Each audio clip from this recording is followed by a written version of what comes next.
You are listening to Mark Lack, and this is Retail 101 Online.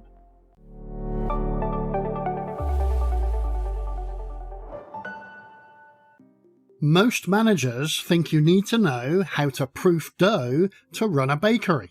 You don't. You need to run an operation. Today, I'll show you exactly how, so your counters look sharp, your waste comes down, and customers come back for more. Welcome, Retail 101ers, to episode number 34, hosted by Mark Lack from Retail 101 Online. These episodes are all designed to give you some quick bursts of retail or management knowledge, and you can do it at your own pace. For our amazing regulars, a huge thank you for continuing to tune in. Your unwavering support keeps us revved up and ready to dive headfirst into the chaotic world of retail. By the end of this episode, you'll be able to walk your bakery, spot what matters, and fix what moves the numbers. We'll use a simple framework called B.R.E.A.D. B.R.E.A.D. It stands for Basics and Hygiene, Recipe and Range Quality, Engagement and Communication, Availability and Inventory, and Development. Keep those 5 levers in shape and the department runs itself, even if you've never piped a cupcake.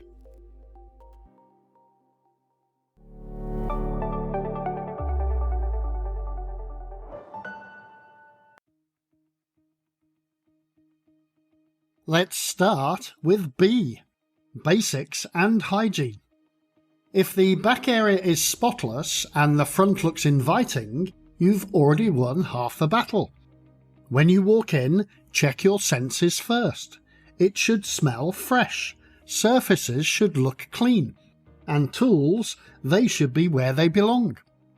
Labels need dates, products need clear allergen notes, and temperatures should be logged. Cold storage staying cold, hot holding staying hot. Keep it simple, clean as you go, label as you open, and never let a container live without a lid or a date. If you're not a baker, that's fine. Just remember that your role is to enforce the routine. The routine keeps people safe and the department trustworthy.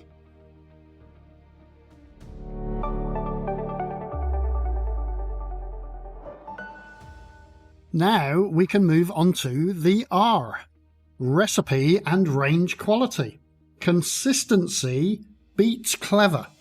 Agree the standards, weight, size, colour, finish, and how it sits on the tray.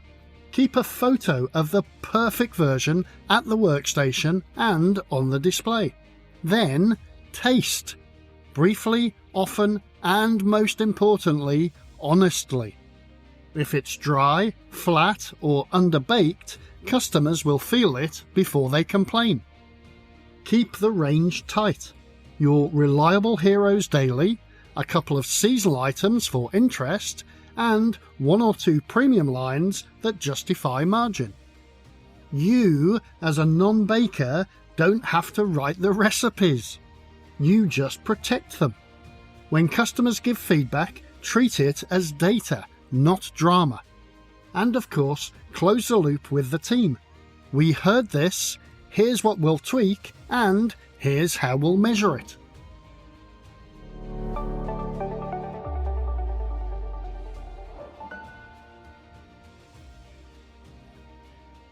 And so, on to E, Engagement and Communication. Good bakery teams don't guess, they huddle.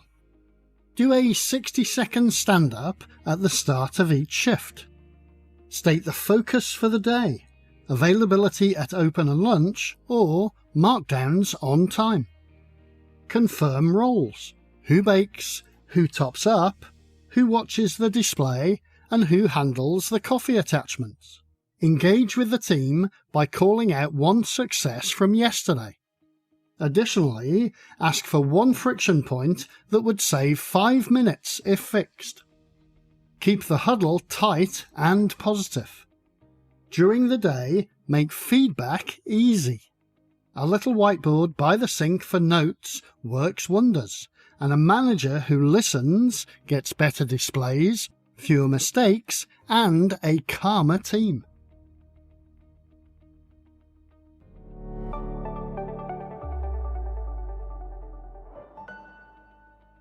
Next is A, availability and inventory. Bakery fails when you bake once and then hope for the best.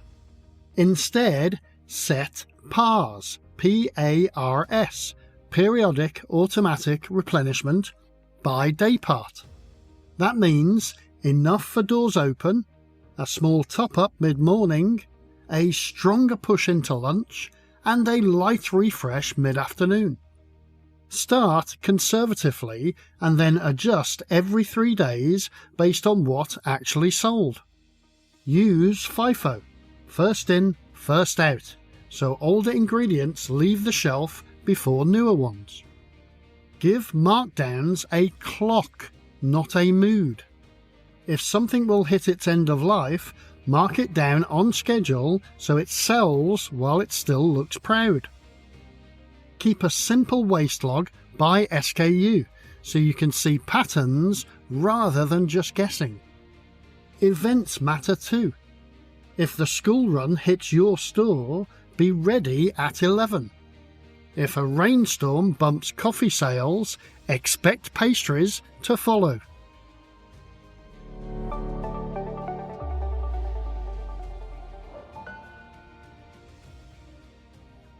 And finally, D, development. You don't need long seminars to lift a bakery. 10 minutes per day is actually enough. Pick one standard, glazing, slicing, boxing, display, and practice it together. Cross-train so that any team member can cover a basic bake, restock a display, and talk allergens with confidence. Build a tiny ladder of skills, level 1, level 2, level 3, and let people progress. Praise publicly when someone moves up because pride is contagious and customers can feel it in the display case and the service they receive.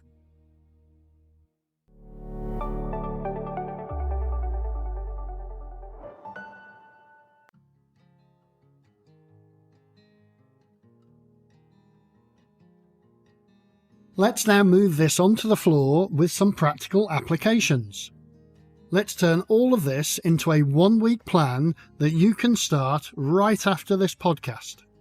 On Monday, walk the department with B.R.E.A.D, B-R-E.A.D, in mind.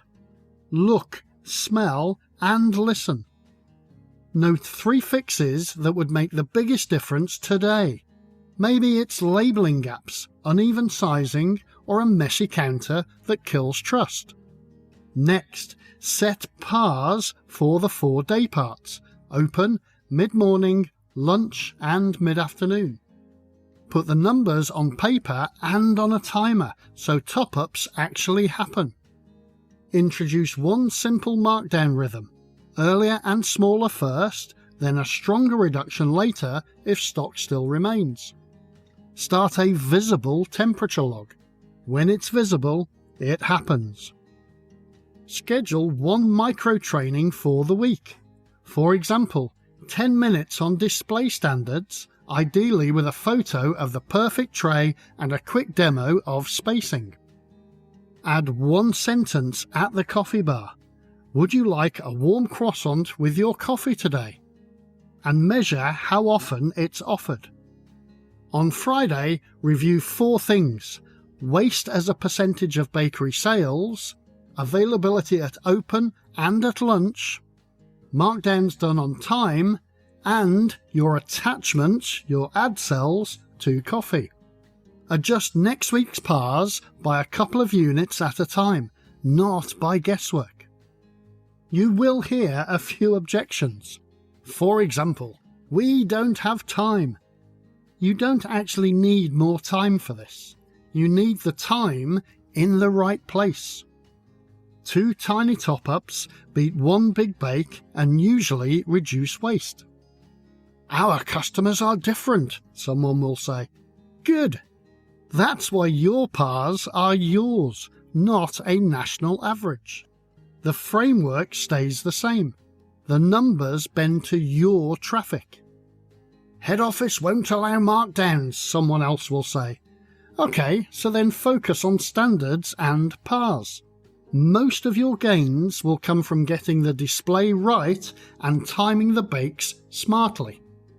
Let's recap.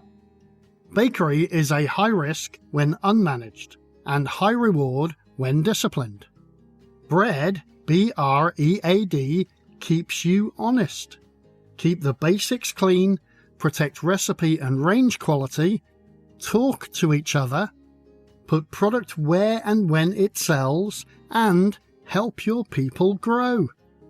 The payoff is simple: lower waste, higher availability, calmer shifts, and customers who choose your store because it looks and feels fresh.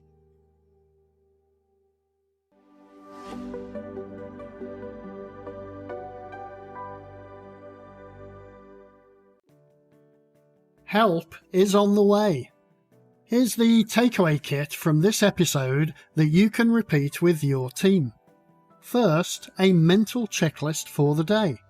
Before you open, make sure work surfaces and tools are clean, ingredients are labelled and dated, allergen tools are set aside and obvious, and temperatures are recorded. As trading starts, check the display against the photo standard and correct sizes and spacing on the spot. Hit your open par. Then set a reminder for mid-morning top-up, a proper lunch push, and a light mid-afternoon refresh. As the day moves on, put markdowns on the clock, rather than waiting for the last minute. Capture any waste by SKU, so you can see patterns later. At close, note one thing you'll change tomorrow. Tidy the case and take a quick photo of the perfect display so the next shift can match it. Second, watch 5 weekly numbers. Track waste as a share of bakery sales and aim to bring it down gradually over the month. Track availability at open and at lunch for your core items and keep it above the 95% mark. Track how many markdown items actually sell, because a reduction only works when it converts into cash. Track how often a pastry or bakery item is attached to a coffee or tea. And track your standard score from a simple audit. How closely your display and hygiene match the agreed picture. Those 5 figures tell you if the department is healthy. Third, use this 60-second huddle at shift change. Say, team, today our focus is freshness at the right times. Success looks like almost everything available at open and again at lunch, and markdowns done on time. Check labels, temperatures, and allergen tools before we start. We will top up mid-morning and again for lunch. The timers are set. Please offer, would you like a warm croissant with your coffee today, every single time. If PARS feels too high or too low, tell me and we'll adjust it by a couple of units. I'll also shout out wins at 4 o'clock. Ensure to keep the huddle warm, keep it short, and do it every day. Fourth, keep a simple 1-page worksheet near the sink. Leave space to list the top 3 friction points you saw today.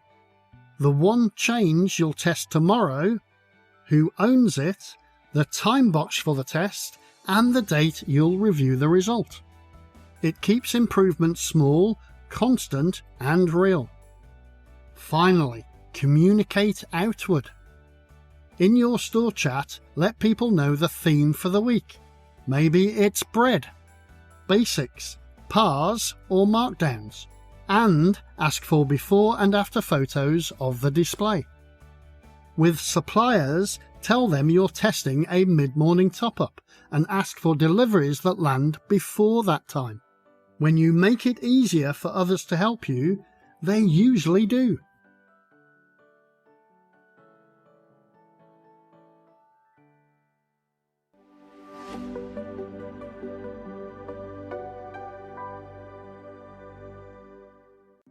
Some final thoughts from me then. You don't need a chef's hat to run a brilliant bakery. You need clarity, routines, and a team that knows what good looks like. Use B.R.E.A.D, B.R.E.A.D. Keep it steady for a few weeks and watch how quickly the case looks better, the waste trends down, and your regulars start timing their visit to your fresh bakes. If you found this useful, share it with a colleague or manager who's juggling a bakery today. And don't forget to tell me what you want fixed next.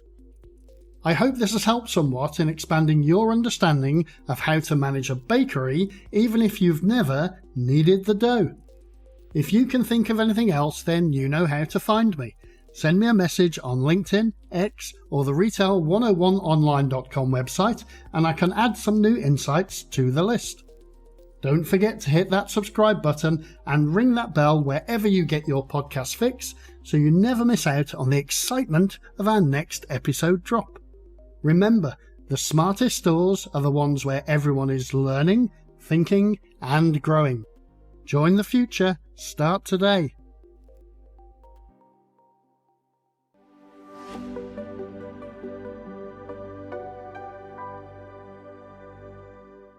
And that's it, folks. Thank you so much for tuning in, and we'll see you in the next episode, maybe in a couple of weeks' time. Cheers.